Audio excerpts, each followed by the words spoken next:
Airport చూడడానికి వెళ్ళావా? సిగ్గు లేకుండా ఎయిర్పోర్ట్ కట్టింది నేనే అని మీ వాళ్ళతో చెప్పిస్తున్నావే, నిజంగా మతుందా?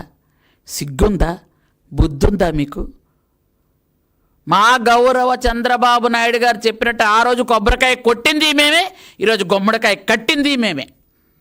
కానీ బుద్ధి లేకుండా మళ్ళీ మాట్లాడతారే మీరు.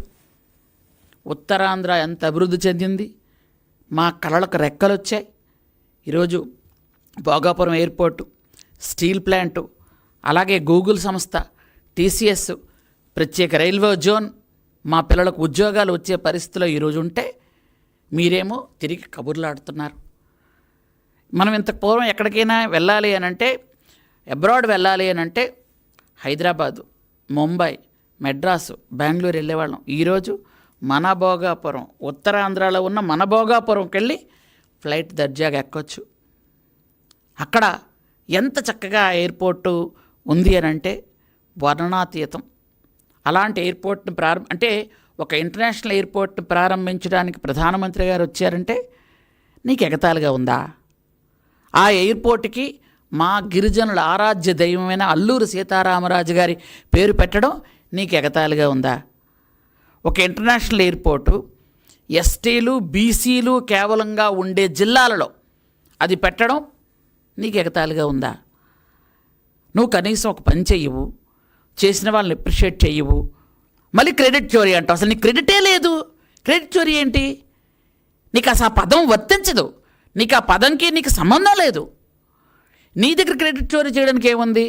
4 గొడ్డలు, 4 కత్తులు, 2 హత్యలు, 4 ఏమో ఇంట్లో నుంచి బయటకు తోలేయడాలు, ఇవే ఉన్నాయి నీ దగ్గర. అవి మాకెందుకు?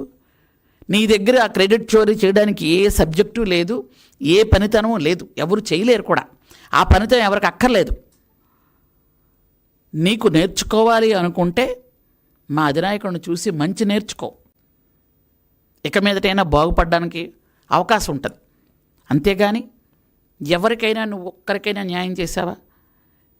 ఒక్కరికైనా ఎప్పుడైనా ఎక్కడైనా చంపిన వాళ్ళని వెనకేసుకురావడం, చంపిన వాళ్ళకి పదవులు ఇవ్వడం, బూతులు తిట్టిన వాళ్ళకి మంత్రి పదవులు ఇవ్వడం, చంపిన వాళ్ళకి ఎమ్మెల్సీలు ఇవ్వడం, డోర్ డెలివరీ చేసిన వాళ్ళు వెనకేసుకురావడం, ఇవే నీది. అంతే తప్ప కానీ ఒక్కరోజు మంచి చేయడం నీకు చేతనయిందా? కాబట్టి మంచితనం అనేది ఒకటి ఉందనేది నీకు తెలియదు. ఎందుకంటే ఎవరి ప్రపంచం అంతా గుర్తించింది, తల్లి చెల్లిని మెడపట్టుకుని బయటికి గెంటేసినాడు మనిషి కాదు అని. అది అందరికీ తెలుసు. తెలిసిన తర్వాత కూడా ఇంకా నువ్వేదో మంచోడుగా వేషం వేసుకొని తిరుగుతామన్నా ఎవరు ఊరుకునే పరిస్థితులు లేదు. కాబట్టి నీ తాలూకా మనుషులు ఎవరెవరు ఎక్కడెక్కడ ఏ అన్యాయాలు చేశారో, ఏ తప్పులు చేశారో, ఏ నేరాలు చేశారో, ఏ ఘోరాలు చేశారో, మీరు 7 సముద్రాల పైన మీరు ఎక్కడ దాగున్నా తీసుకొచ్చి చట్టం తన పని చేసుకుపోతుందని నేను సభాముఖంగా తెలియజేస్తాను.